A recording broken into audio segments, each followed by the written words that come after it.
Hello to what I assume are fellow Volvo owners.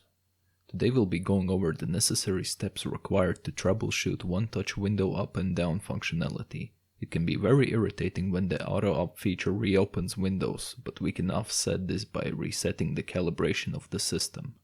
If you don't reset the system, you'll have to manually hold the button to close or open the window, which might not seem too big of a deal unless you're doing it whilst driving, where you are unintentionally endangering yourself and others. This issue can happen to different Volvo models like S60, S80, XC70, XC90 and V70, mainly ones which are from the 2000s. Last time we did a video on how to reset it for the driver's side, but this time we'll be going over the passenger's window because the steps are different between the two. You could also take your car to a professional where they would probably charge you like $50 for this, but here's how you can save your money. Firstly, locate the passenger side window's fuse. For Volvo S60, this fuse is located on the driver's side. As you can see in the diagram, passenger window correlates to the fourth fuse.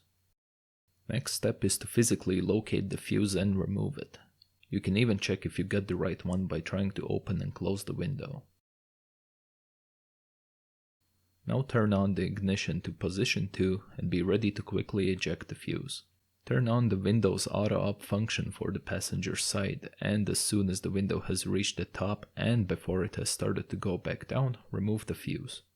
Afterwards, turn off the ignition and wait around 1 minute. After the minute has passed, hold the window button of the passenger side up and use the other hand to put the fuse back in its place. While still holding the window button, turn on the second phase of the ignition and stay there for 10 seconds while still holding the damn window button.